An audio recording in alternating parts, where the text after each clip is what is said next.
Where are you right now? Are you safe? I asked Jesus, worried about him being near a fire. But he seems annoyed and tells me he's at work before hanging up. I'm puzzled because it doesn't make sense for him to be working near a fire. When I realize he's not where he said he was, I start to suspect him of lying. I've been planning something for a while now, and it's time to put my plan into action. My name is Julia Bones, and I'm 29 years old. I work as a nurse in a hospital where I help many patients every day. I've always been good at caring for others, and I find joy in it. Nursing feels like my true calling. I'm married to Jace, and we've been happily married for 2 years. We live in company housing provided by his job, and I cherish our life together. I met Chase 3 years ago at a party where some friends were hanging out. Jace, who tends to get shy, drank a lot and ended up getting drunk pretty quickly. Even though we had just met, I couldn't leave him alone in that state, so I took care of him at my place. The next day, Jace didn't remember anything, but he said something serious like, "I'll take responsibility," which made me burst into laughter. I had to explain to him what happened, and he felt embarrassed and apologized. That's how our relationship started, and we got married a year later. Now, as we're nearing our 3rd year of marriage, we haven't had any kids yet, but I believe we can create a loving family together. Lately, Jace has been really busy with work, especially on weekends, and he often comes home acting distant. Even when we're relaxing together on the couch watching TV, he's always glued to his phone, sighing a lot. At first, I wondered if I did something to upset him, but I couldn't think of anything. As time went on, I started to worry about his health. So I began researching balanced meals and cooking healthier meals for his lunches and dinners.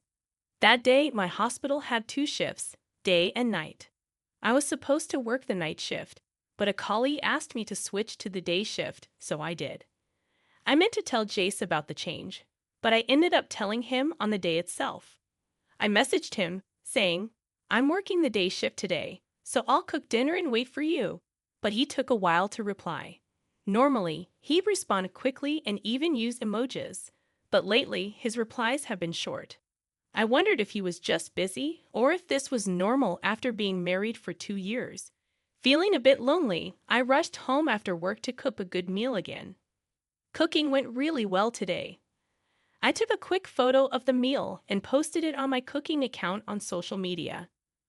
I enjoy cooking for Jace, but sharing my cooking on social media has become something I like too.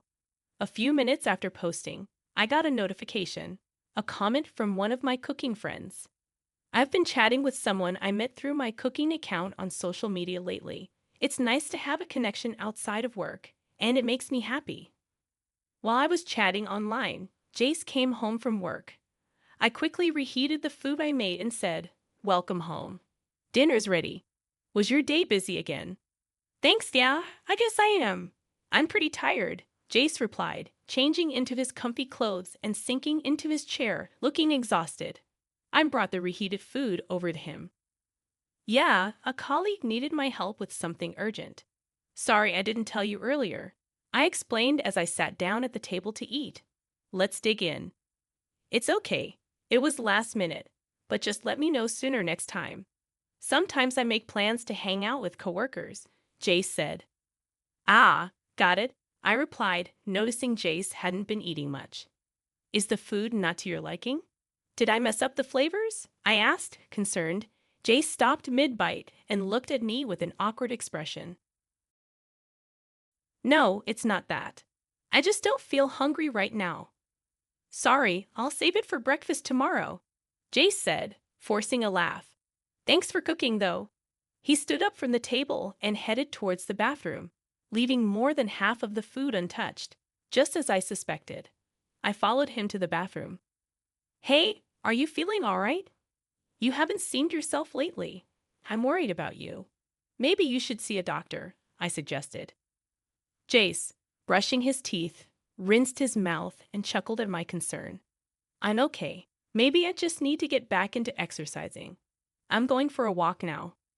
"Okay," Jace said, straightening himself up and quickly making his way to the front door. "I'll be fine." he reassured as he declined my offer to join him.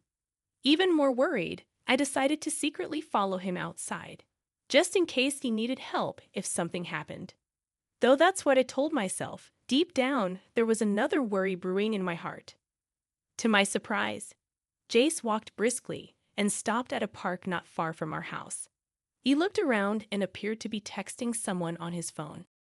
Soon, a white car pulled up, and Jace approached it. He exchanged a few words with the person inside, a young woman with long curly hair, giving off a flirtatious vibe. I instinctively took out my phone and snapped a photo. Before I could fully comprehend what was happening, Jace got into the car, and they drove off together. Shock, confusion, suspicion, and a whirlwind of emotions filled my mind, leaving me frozen in place. Then, a message from Jace came. Met a friend unexpectedly. I'll be home late. A friend? The image of him with the woman lingered in my mind, and I couldn't bring myself to believe his explanation. That night, Jace didn't come home until after 1 a.m., and my anxiety was through the roof. Tears streaming down my face, I showed him the photo I had taken. When he saw the photo, Jace froze for a moment, then quickly brushed it off with a laugh. Oh, I just bumped into a client salesperson while I was out walking. I was just giving them some advice, nothing more. Please trust me, he pleaded, looking at me with a sad expression, as if he was the victim, shutting down any further questions. After that, Jace's work became incredibly hectic, and I found myself working overtime often when I was on the day shift. Despite our conflicting schedules, I tried to bring up the incident from before, but he always brushed it off with excuses like, I'm tired, I worked late yesterday, or I'm working on my day off today, really. During work, whenever I relaxed, thoughts of Jace and that woman being close would creep into my mind, making me feel uneasy. After finishing my night shift, the morning sun felt harsh on my tired eyes. I realized I hadn't been taking care of myself lately because of all the worry and anxiety. So, I decided to stop by a cake shop that opened early in the morning and bought myself a cake. With my mood slightly lifted, I left the store and took a different route home. There were many hotels in the area, and I often saw couples who seemed to be up to something. But maybe because it was early morning, the area was quiet. As I walked carefully to avoid damaging the cake, thoughts like, I have some tea at home, maybe we can enjoy it together, crossed my mind. Then, out of the corner of my eye, I saw a young man and woman coming out of a hotel on the opposite sidewalk. I glanced over casually, but then I froze. There was Jace, with his sleepy smile, and the woman with the long curly hair from the car that day smiling back at him. The cake slipped from my hand and splattered on the ground. In that moment, all I could think about was gathering evidence. With trembling hands, I took out my phone and snapped a picture of them arm in arm, smiling at each other. They looked like a couple in the photo. My heart raced, and I broke out in a cold sweat, realizing that Jace had been lying to me.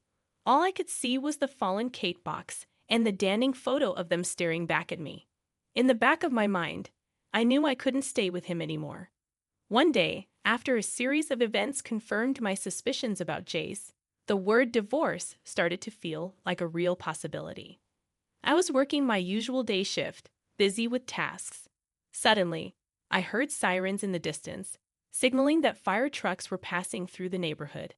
It wasn't just one truck, but 2 or 3 in a row, which made me worry that there might be a fire nearby.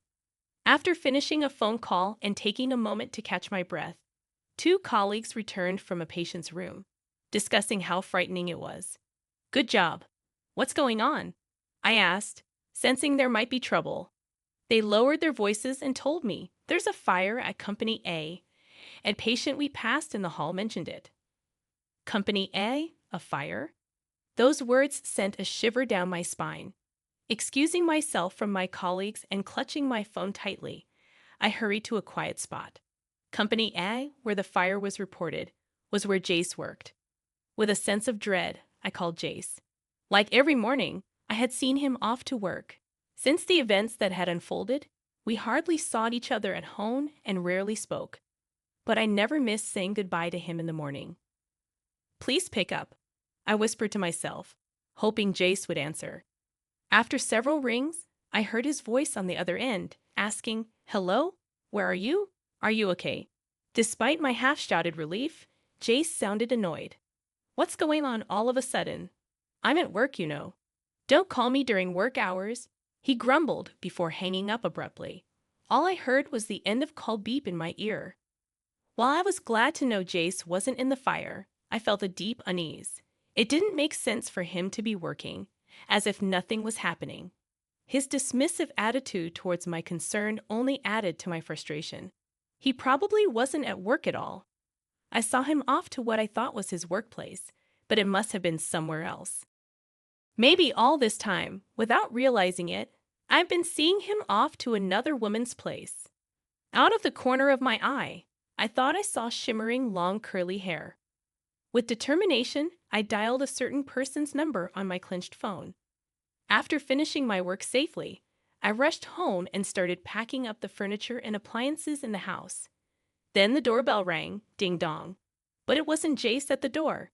It was a friend from college who knew about my situation with Jace and had offered to help me leave. Despite my sudden request for help moving my belongings from work, she readily agreed. "Thank you so much. I'll treat you to something next time," I said, feeling apologetic. But she just smiled and replied, "You've been through a lot, haven't you? I'm always here to help."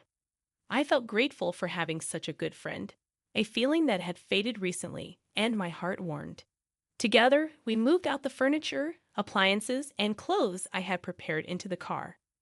The room, now empty of the belongings I had accumulated since my single days, felt stark and bare. Looking around, I questioned if I had any lingering attachments to my past life. "No, I don't need it anymore," I decided, feeling no pull to stay. With determination, I headed towards an apartment near my workplace. On the day I saw Jace leaving a hotel with another woman, I had rushed to a real estate agent. I wasn't sure about divorce yet, but I had rented the apartment just in case. I felt satisfied with my decision. I unpacked the items in the apartment and then remembered something. I grabbed my phone and dialed a number, waiting for the robotic voice guidance to start. Hours later, after settling in from the move, I was taking a break when I received a call. Glancing at the display, I saw Jace's name. I took a deep breath before answering. "Hello. Julia, where are you? I came home to an empty house, and my phone isn't working. What's going on?" Jace's voice sounded frantic. "Most of the stuff at home belonged to me, so I took it with me. And as for the phone, it was in my name, so I canceled it," I calmly explained. His voice remained anxious. "Wait, my phone isn't working." "Well, I can only use Line because I'm connected to Wi-Fi. But more importantly, you said you took the stuff. You're not seriously running away, are you?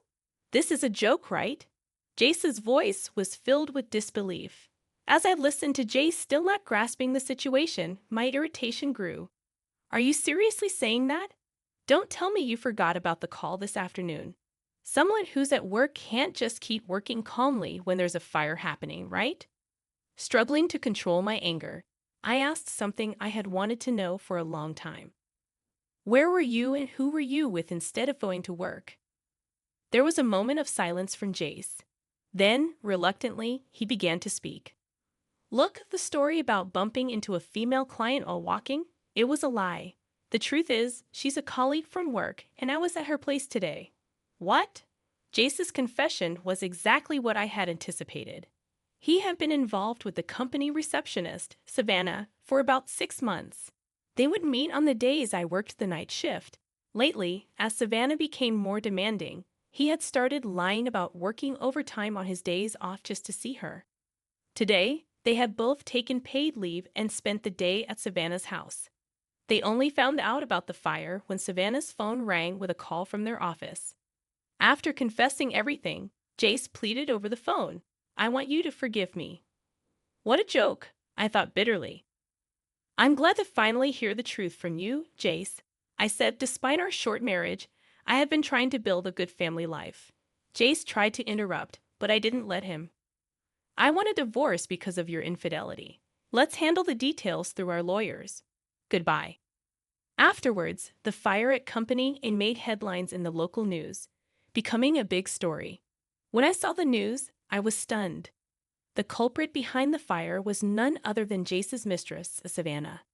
Early in the morning, Savannah sneaked into the company's conference room, pulled a thread from the edge of a curtain, and lit it with a lighter. The fire spread quickly, burning down the conference room. Thankfully, the building itself suffered only minor damage. Surveillance footage clearly showed Savannah as the perpetrator. As for her motive, Savannah claimed that the married man she was dating wouldn't divorce his wife, and even her threats of exposing their relationship had no effect. She believed she had to do something drastic. Honestly, I couldn't understand why anyone would commit a crime just to be with Jace. However, according to Savannah's colleagues, she often complained about feeling lonely. Perhaps she envied the married man who seemed to have it all, thinking that being with him would fill her own loneliness. Thinking about it, I realized that feeling lonely even when you're with someone else is far more painful.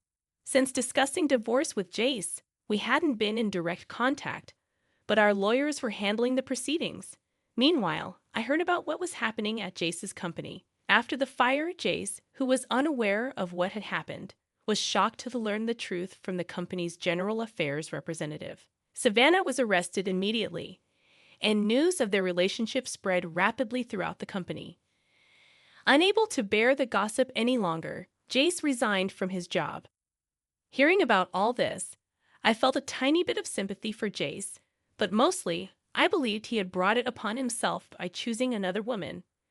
With that in mind, I went through the divorce process without much emotion, and we successfully divorced. The evidence of Jace's infidelity, captured in the photos I had taken, made the process smooth. Additionally, I ensured that Jace paid proper alimony from his severance pay. Now that my connection with Jace was completely severed, I enjoyed living alone in my new apartment, where I had settled in nicely. Perhaps I had neglected myself by always prioritizing others. While continuing my job as a nurse, I started to rediscover the joy of cooking, which had been my greatest pleasure during my marriage with Jace, but now just for myself. In the morning, I'd open the window of my apartment to let in the fresh air. Glancing outside, I saw a happy family of 3 walking together. Seeing them, I felt no regret at all. Instead, I felt excited thinking about my future. Just then, my phone buzzed.